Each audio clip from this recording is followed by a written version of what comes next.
How's it going, Laser Bruces? I'm Sixkilla and welcome back to Route Double. We're on the final route, I believe, and we left this one because we suddenly had a very important decision to make that I wasn't necessarily ready for. So I wanted to go and research it first, and it turns out this is a very, very complicated route compared to all the others. Whereas most of the others have a good ending, a true ending, and a shit ton of bad endings, or just a true ending, like some of the routes. This one has many, many good endings and one true ending. So I have looked up a walkthrough. From now on we're going to be following a walkthrough and we're going to go through every good ending, and then we're going to wrap it all up with the true ending at the very end. So there will be a little bit of looking over here to get my bearings every time we get a decision to make here. So for this first one, we are going to be going Max, Watase, and Natsuhiko and Yuri at halfway, I believe. Yeah, like that. Alright, let's go. Fingers crossed. No way, is it even possible to repair those memories while exposed to that malice? But Natsuhiko felt like the truth would slip further away from him if he did erase Watase's memories again. Watase kept drawing closer, no time to hesitate. Natsuhiko dove into Watase's memories once more. Repair the distorted memories? How? I don't even know which parts of Watase's memories were distorted to begin with. Natsuhiko found himself at a loss when faced with all of Watase's memories, but at that moment, he heard Yuri's voice once more. Listen, Hikarin. The memories falsified through sense sympathy should all have a common trait. Whenever a sense sympathy user falsifies a memory, part of their mind slips into it. And as a result, an anomaly should appear within the distorted memories. You've experienced such anomalies yourself, haven't you? Now that she mentioned it, he remembered. That's right, when Yuri repaired my memory, Natsuhiko often saw something impossible. His unbroken watch would suddenly become broken, or vice versa. It was the same way when I manipulated Watase's memory. Watase's digital watch changed into my wristwatch. In that case, there should be a recurring anomaly within the memories of Watase's that he had seen. Try to remember, what were the odd points, the bizarre parts, the impossible memories? Natsuhiko thought desperately and then he finally remembered. That's it. Within Watase's memories, there was often this inexplicable floral scent drifting through the air. Now that he thought about it, that fragrance was flagrantly suspicious. It was the scent of Subject N's room. It appeared several times within Watase's memories, only because the floral scented memories were the ones falsified by Subject N. What drove Watase's mind to madness was hatred against communicators. Subject N most likely manipulated his memories to amplify that hatred. So if I just send emotions into Watase's mind to counteract that hatred, that might possibly return Watase back to his original self. The moment Natsuhiko came to that realization, he became enlightened to his path. That's right, I just need to remember what Yuri did for me. Yuri rewound Natsuhiko's memory over and over to repair his memory. And that had saved Natsuhiko from a crisis of mental collapse. And now I'll do it for Watase. I'll go back through his memories, and then I'll save him from the malice. Natsuhiko made his brave decision to save his partner from the malice that possessed him. His search criteria were floral-scented memories, and memories that contributed to communicator hatred. If Natsuhiko repaired all those memories, then Watase would surely return to normal.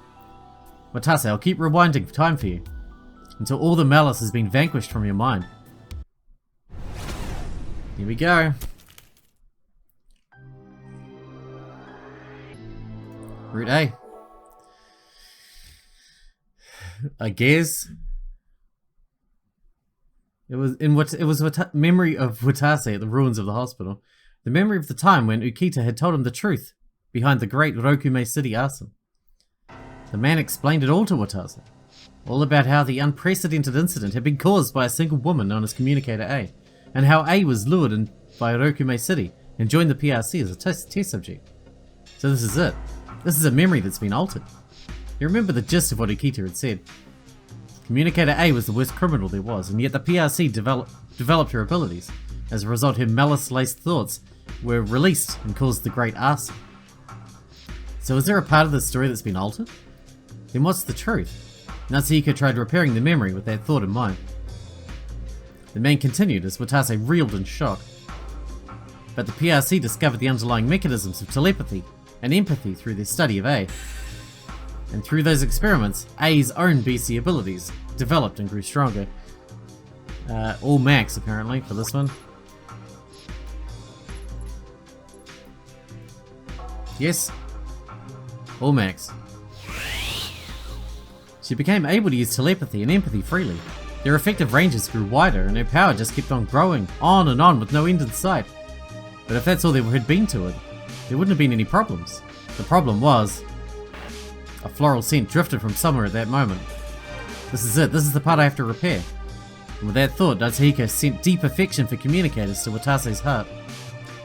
When he did, the false memory faded. That A was both the strongest communicator there was and the worst criminal there was. What's this? This is a French gossip magazine article about an incident that occurred in A's hometown in February 2014. And the lies were replaced with the truth. That A harbored a deep malice in her mind. Malice? Yes, all sorts of negative emotions such as resentment, hatred and rage. They then shifted into malice for others.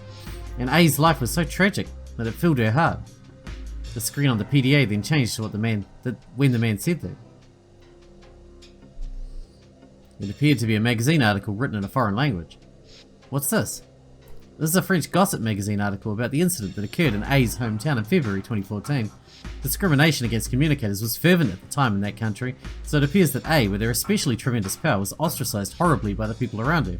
In particular, she was publicly ostracized by a recent established local religious sect. A, with her seemingly incomprehensible abilities, was likely viewed as a servant of the devil by them. Therefore, they caused the incident described in the article before you. They set fire to A's house. How inhuman. Indeed, but the real inhumanity came after that.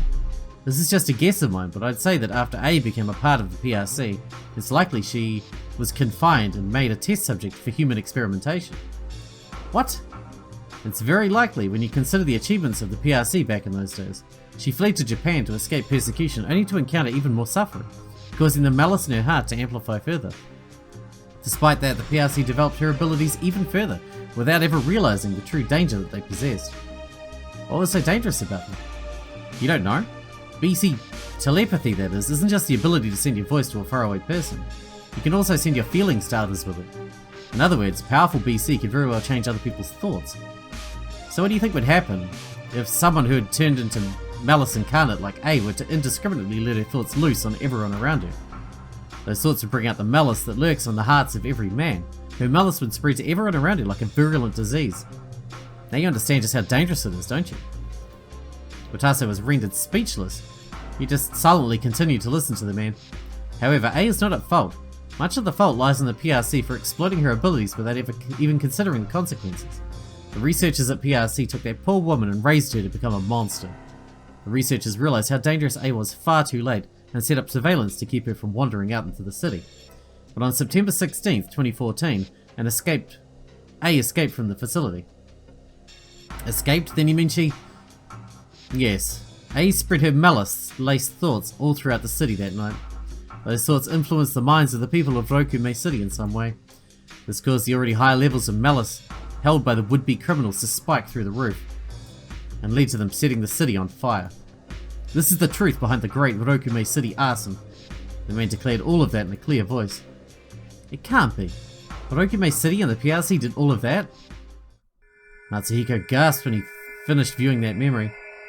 So, it's still true that Communicator A was the real cause of the great Rokume City arson, but she wasn't the worst criminal there was at all. It was the PRC and persecution from others that turned her into a malice incarnate. No, it was also the doing of the PRC's governing body, the Rokume City government. Then that meant that Watase's hatred should be directed at the PRC and Rokume City instead of Communicator A. I hope these repairs are enough to lessen Watase's hatred of us a little.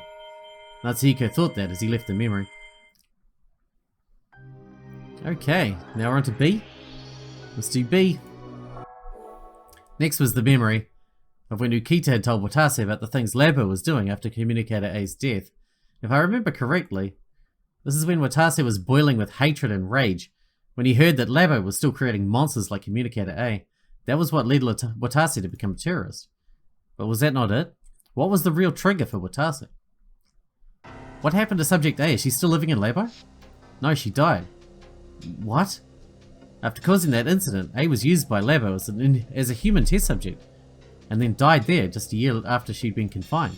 She probably died a cruel death. In the end, A too was nothing more than a victim of Furokume City's wrongdoings. A sense of emptiness filled Watase's body. Having immediately lost the target of his hatred, he switched it over to a new one. What happened to the Furokume City government after that? And we need to go all max again. It looks like for all of these we just need to go all max all the time. What happened with Labo after they lost their valuable test subject due to A's death? They abducted new test subjects and used them to continue their BC research. Out of all the communicators who live in Furokume City, those who possess particularly superb abilities are confined in Labo and made into test subjects. A floral scent drifted from somewhere at that moment. This is it, this is the part I have to repair. And with that thought, Natsuhiko sent deep affection for communicators to Watase's heart. When he did, the false memory faded, and so more monsters like A have been growing in number one by one. Why would they ever do something like that? One of their goals is naturally to study BC, and the other one is to create a kind of biological weapon. And the lies were replaced with the truth. However, to continue their research, they are victimizing children. Watase felt sympathy well up in his heart when he heard that. Even if they're communicators, victimizing kids is just... it was absolutely unforgivable. But no one's realized this, so there's no one who can talk about or leak this. The truth will forever continue to be covered up and vanish into the deepest darkness. I see. So the Furokume City government, Wataru's killers, are doing the same thing they did 15 years ago, all over again. Flames of rage burned up within Watase. Rage for the masterminds who were pulling the strings in the background all this time. Once he had finished viewing that memory, Natsuhiko thought for a moment. So Watase's hatred wasn't directed at communicators, but rather the Furokume City government, the ones who caused everything. It appeared that this was Watase's true memory. Natsuhiko felt a bit of relief and then left the memory. We're getting there, we're doing good. What is this one? Dunno. Doing C next? Next was the memory of the day Watase decided to join Q. Back then he asked Ukita about his motive for betraying Labo. Mr. Ukita said he did it in order to protect his own life the last time I saw this. But if that memory was altered, then what was his real motive? It's been a long time, Mr. Kasasagi. Have you decided to become one of us? No, I want to ask you something before that. What is it? All max again. Why are you betraying Labo? I can't trust a man who betrays his own organization without first hearing a clear reason that I can accept. A bitter look rose to Ukita's face when he heard that question. A floral scent drifted from somewhere at that moment. This is it, this is the part I have to repair. And with that thought, Natsuhiko sent deep affection for communicators to Watase's heart. When he did, the false memory faded. Because I hate the way Labo does things, that's all. What, but aren't you guys the ones who are abducting communicators and using them for human experimentation? No, that's only done by a small number of employees known as senior fellows. High-ranked researchers, in other words. And the lies were replaced with the truth. Because I feel sorry for the confined test subjects. That's all. What, but aren't you guys the ones abducting communicators and using them for human experimentation?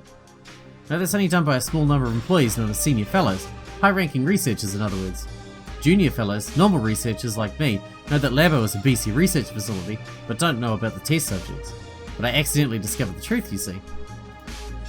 If there are inhumane acts being committed at my workplace, I want to put a stop to them. Out of a pure sense of justice? Well, something like that. After all, not a single worker at Labo has tried to prevent the horrible things going on at their own workplace. When no one else will act to correct the blatant wrongdoing, it offends your sense of justice, does it not? Quite a human reason. Wasn't expecting to hear that from a scientist. Contrary to what you many may think, the majority of scientists are human. That majority just isn't cut out to work at Labo. I know it's much more pathetic than your reason, but is it acceptable to you? Yeah. Watase didn't think Ukita's reason was pathetic at all. He could easily understand the desire to save those in jeopardy when their human rights were crushed. If Wataru were here, she'd probably feel the same way.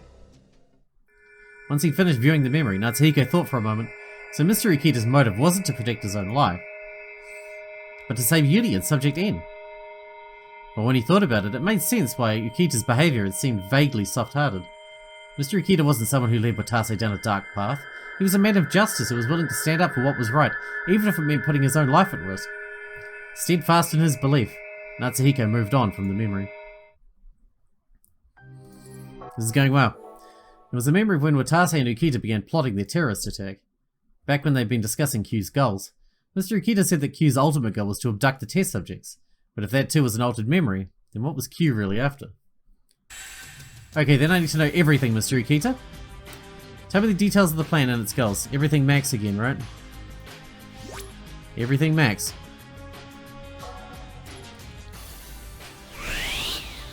Very well, this is what we thought up so far. Ukita nodded and began talking. A faint floral scent drifted in from somewhere at that moment. This is it, this is the part I have to repair. And with that thought, Natsuhiko sent deep affection for communicators to Watase's heart. When he did, the false memory faded. First of all, our ultimate objective is to abduct the test subjects. Huh? What's good abducting monsters gonna do? I believe I've already told you this, but a communicator who's turned into a monster has the potential to become a biological weapon. And the lies will replace with the truth. The objects of our hatred are Rokume City and Labo. We want to deal a fatal blow to both of them simultaneously. Our first goal towards achieving that is rescuing the captive test subjects. What? How's that related to dealing a blow to Labo? They'll act as living witnesses to expose the truth. No matter how loud we shout, our voices will be smothered or will be dismissed as nutjobs. But if we rescue the test subjects, we'll have the best witnesses we could possibly hope for on Labo's wrongdoings. You know how society and the media are. We won't be able to ignore a story from that, from such a direct source of information. I see, that makes sense. That would result in an investigation into all the other things that Okume City's been covering up all this time, one after another. Natsuhiko pondered over the repaired memory he just witnessed. Hold on, then that means Watase and Mr. Ukita's goal wasn't to abduct the test subjects, but to save them. I mean, Watase did save them when he first walked in there. They did everything to save Yuri and Subject N. Watase and Mr. Ukita were driven by their sense of justice to do all that. Natsuhiko left their memory as he continued to reel in shock. With that, Natsuhiko had finished repairing all the memories. He was quite confused, so he decided to organize his thoughts first. So let's go everything I learned through this process. Number 1. Communicator A wasn't the worst criminal there was. She was truly a victim who was persecuted by others, underwent human experimentation at the PRC and was confined to Labo, where she later died. But it was an undeniable fact that she was the one who caused the great Rokume City arson. So in other words, Communicator A and Subject N most likely had similar backgrounds. Next is Watase and Mr. Ukita's motives and goals. Number 2. It isn't communicators that Watase hates, in fact he sympathizes with them.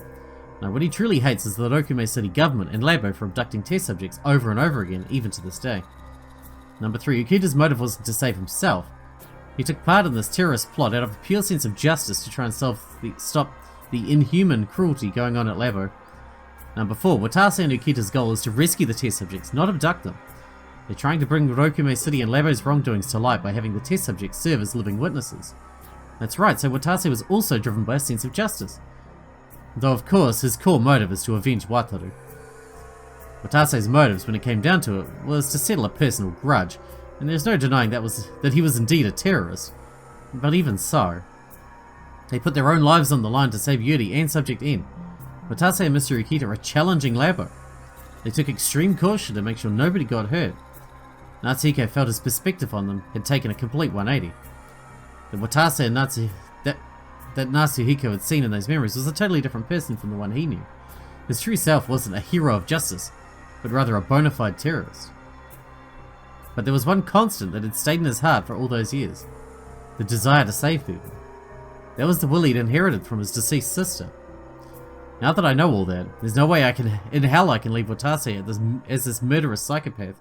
I have to bring him back to his true self, no matter what it takes. Natsuhiko reaffirmed the determination in his heart to do exactly that, but he knew repairing 4 memories alone wouldn't be enough to bring Watase back to normal. The altered memories ultimately did little more than foster Watase's malice. It was likely that the malice, the hostility, the killing intent in Watase hadn't vanished. Watase was being driven by a fierce madness when he shot me and Mashiro. The memory of that time was the problem. If I just erase that memory, then Watase would most certainly go back to normal. Natsuhiko put faith in that belief and searched through Watase's memories again. His target was the memory of when Watase's malice was at its greatest. Malice-corrupted memories have been purified. New memory has appeared, September 16th, 2030, 7:50. Scene title, Awake, a voice calls to us. Ah.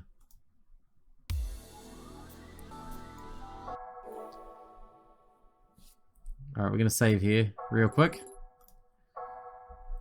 Natsuko plunged into that memory, billowing with malice yet again. It had taken place only a few hours ago. Natsuko and Watase had been facing off. Watase grabbed the communicator by the nape of his neck and snarled, "Look, you communicator, even if you don't know it, I got a perfectly good reason to hate your kind. You have precious friends, right? Well, there was someone that was more precious to me than anyone else." What are you talking about? Watase felt like he could cry when he heard the communicator ask that with clear bewilderment. The monster who had taken away Watase's life didn't even know who she was. "You don't know?" "Nah, of course you don't. What's one more dead kid in the list of 118 casualties?" But that kid was my other half, my very mirror image. Weak but motivated, stupid but gentle, the very embodiment of light to me. But that light died, and all that's left is a dark shadow. That's me. That's Watase Kasasagi. Burn that name into your ears, carve it into your mind, reflect on that name until the moment you die.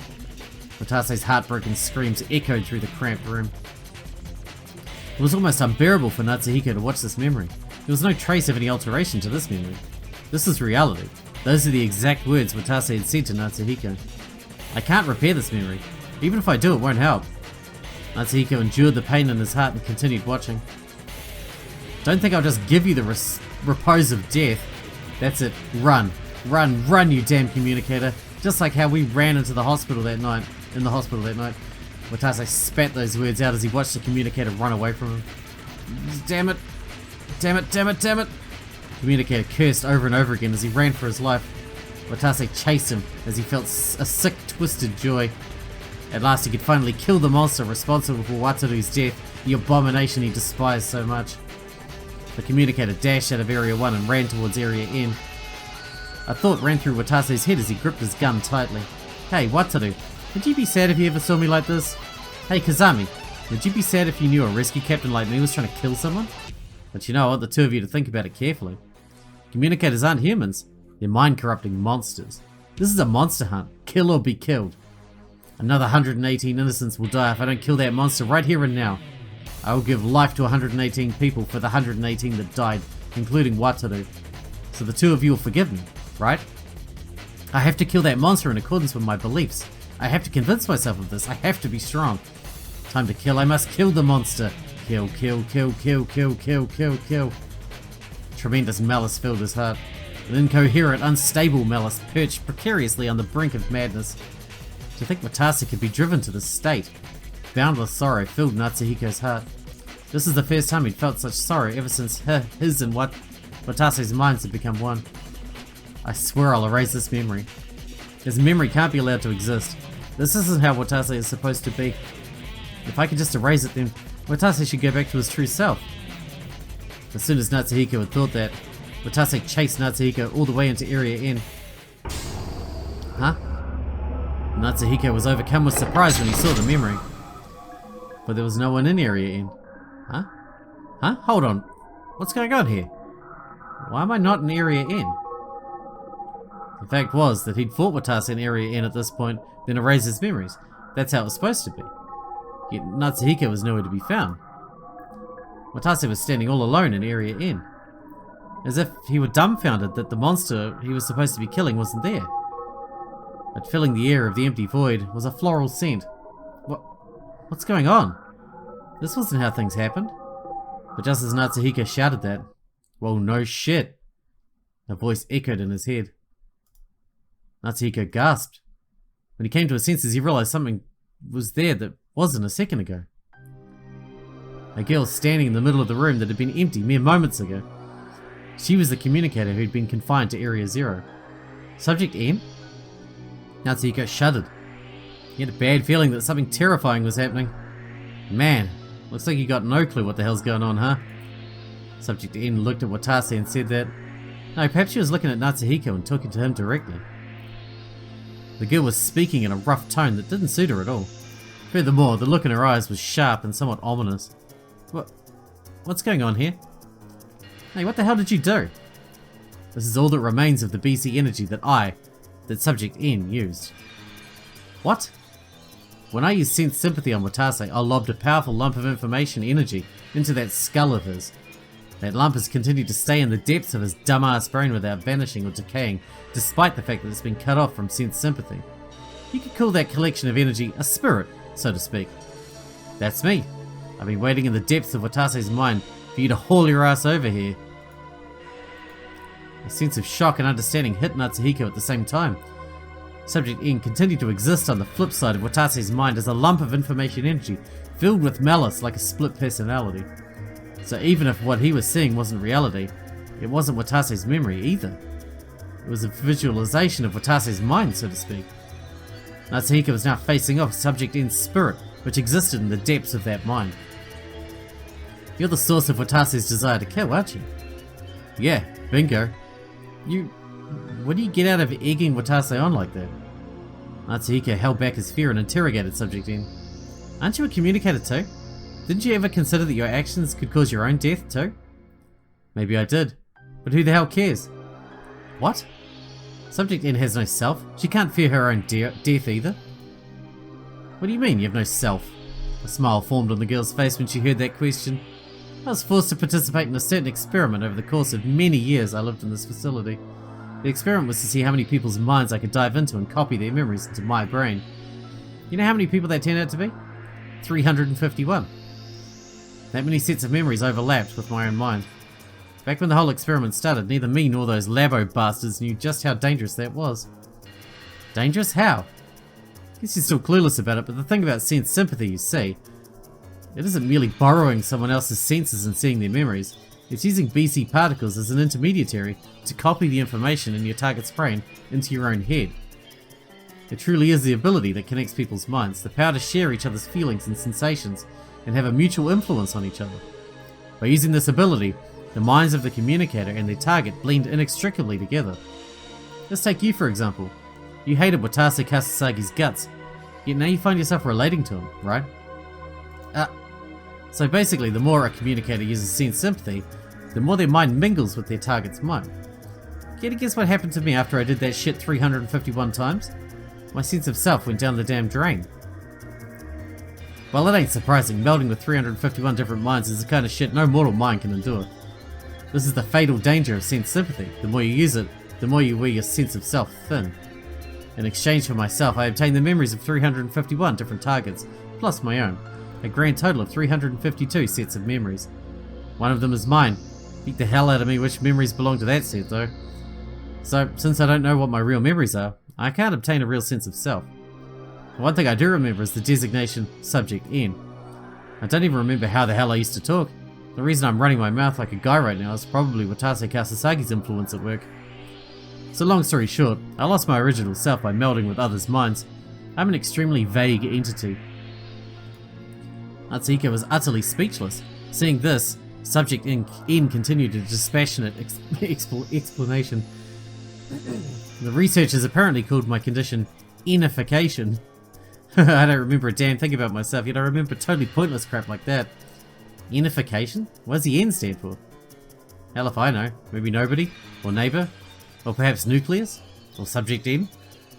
A being who is nobody, yet neighbors their target and bases the nucleus of their personality off of them.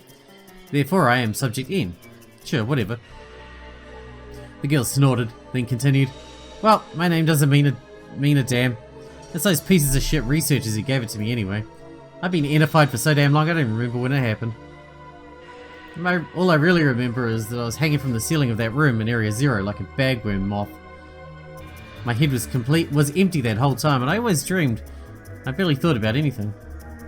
And yet, I just wanted to connect with others' minds like it was some kind of instinct, a lone desire that motivates me. I know fully well what you are. But why did you become Malice Incarnate? If it weren't for that, then a little more, and you too could... Subject N gave a wry smile to Natsuhiko's question. It's just another result of sense sympathy. Though its form and volume may vary, everyone holds some kind of malice in their minds, no exceptions. You'd be surprised at just how many people out there hate and discriminate against communicators. Malice is harder to get rid of than you'd think, and it just keeps building up and up. It wormed its way into my mind little by little. The malice of 351 people completely contaminated my mind, and thus I became pure malice itself. I manipulate the memories of everyone I come into contact with, amplify their malice and plant my spirit into their brains each time. allowing me to keep on creating copies of myself, instinctively propagating myself as the sole absolute behavioural value I have. No way. He couldn't understand that feeling, but on the other hand, he'd finally realised something. He remembered the monster mentioned in the Seven Wonders. If a communicator uses BC without knowing the proper way, they'll eventually turn into a mind-broken monster. The monster will even break the minds of those around them with malice-filled BC. Those rumours matched up perfectly with what Subject N was saying. So the monster really did exist. The monster would then indiscriminately spread its malice like a radioactive object spreads its radiation. As a result, it didn't matter if she died or not. To Subject N, physical death apparently meant nothing. She's fallen too far off the beaten track. She's a mere shadow of the communicator she used to be. Though she's lost her body, she still clings to people's minds and keeps on hating others. That's just... Natsuhiko stared at the girl before him. He wanted to defeat this monster right away. I'll put a stop to you. I'm going to erase all your malice. He could do it. He had the means. All he had to do was completely erase the memory he was currently watching without leaving a single speck of it behind. Erasing the memory will damage Watase's brain, but I don't really have a choice this time. Subject N looked at Natsuhiko and smirked. Thanks for the consideration, but... Kid, haven't you noticed it yet? Looking into someone else's mind means letting them look into your own. What do you mean? I told you that just using sense sympathy causes your mind to meld with your targets, right? Does that mean she's propagating into his mind just by him being connected to Watase? And you've been watching Watase's malice-filled memories this whole time. In other words, I'm already infecting you too. What was it you thought about me earlier? Oh yes, you called me a monster, didn't you? Even though we're both communicators. I thought communicators were your allies and Q was your enemy. Now that's odd. Where the hell did this 180 come from? Just fooling with you, kid. You haven't pulled a 180 at all, right? You're going to erase Watase's memories without the slightest hesitation. Just a little while ago. Yeah? Even though you know that he could die from any further brain damage you give him. No. Now you see, you're already one of us. You just screw around with Watase's head however you like, as if it's your own little plaything. You use inhuman abilities to your heart's content to stomp on others. You know what they call a being like that? A monster, that's what. Natsuhiko shouted voicelessly. Subject N walked over to Natsuhiko. See? Try thinking back on it. Your memories are filling up with malice. But you probably can't even remember how those memories actually used to be anymore. Huh, kid? Huh? Natsuhiko cried out in a hollow voice, and a memory of Watase flashed through his head. You erase my memories, you son of a bitch! Give me back my memories if you don't want to die! It was his memory of what had happened just before he began the memory repair procedure. It felt like that wasn't quite what happened, but... No, that's what happened. Watase held you at gunpoint and forced you to restore his memories. Subject N's whispers shook Natsuhiko's heart. That's right, I was forced by Watase to restore his memories, or else. In that case, why don't I just get the jump on Watase? I'd be better off just completely destroying his memories again. Twisted intentions welled up in Natsuhiko's mind. His fear and hatred of Watase filled his heart. That's right, that'd be for the best. Besides, the bastard's a terrorist, But at that moment... Hikarin, don't do it. Yuri's voice echoed at his brain. Yuri, why can I hear your voice? Where are you? I've been with you from the very beginning. I dove into your mind at the same time you dove into Captain Kasasagi's. Remember what I told you? Just remember me when it looks like you'll lose to the malice. I'll restore your memories to normal now. And with those words, the true memory of that time came rushing back to Natsuhiko's brain. You erased my memories, you son of a bitch! Your greatest fear is the chance that I'll attack you guys again once I get my memories back, right? If I try to attack you as soon as I get my memories back, then shoot me down, don't hesitate. I'd rather die than kill you guys. See? Captain Kasasagi didn't force you to restore his memories at gunpoint at all. There's no need to erase all his memories. The only one you have to erase is the one you're seeing right now. When you do, Captain Kasasagi will be set free from N's curse, so let's do it. Yeah. Natsuhiko said that and looked at Subject N. Oh, what's this? Not going to erase Watase's memory? No, I will, but I'll only erase this one. Only your spirit. Subject N's face froze for the first time. Hey, you saying you're gonna raise me, kid? When I'm only barely clinging to life here on Watase's brain? Yeah, that should be best for you too. What? I feel sad for you. You continue to hate people even after your body's died and you've been reduced to a mere spirit. You must be tired of it all, right? So I'll put you to rest now. Don't try to justify yourself by sugarcoating things, you hypocrite. When it comes down to it, you're just trying to get rid of me for your own good, aren't you? Natsuhiko hesitated for an instant. His guilt and sympathy for Subject N came rising up. However, Hikaden, I'll bear the burden of this sin with you as well. I feel bad for N too, but in the end, we have to do this for Captain Kasasagi. Natsuhiko felt a warm sensation on his hand accompanying that voice. He could tell Yuri was holding his hand. Natsuhiko stared at Subject N and spoke. I'll remember you. You think that makes me happy? No, please tell me. Anything you remember about yourself, anything at all. Like for example, I know. What's your real name? The girl responded in a depressed voice. I don't have one. I was born in this facility and lived here until today. What the hell's a lab rat got to do with a name? Natsuhiko then remembered something he'd seen. It was a sentence from the date Enna had extracted from Labo's computers about the specifications of a case N. Subject was born in Labo. Perhaps that line referred to this girl. This dim underground facility is my entire world. The little I remember is just memories of Labo too. Maybe I would have been given another name had I lived in the normal world. But I was born in this BC facility. I bore the role of test subject. Her words and expression reached at Natsuhiko's heart. He at least wanted to call her by her name at the very end, but he couldn't even do that. I'm sorry, Subject N. Don't apologise, you monster. And as Natsuhiko felt the pain in the girl's heart through her voice, he erased that memory.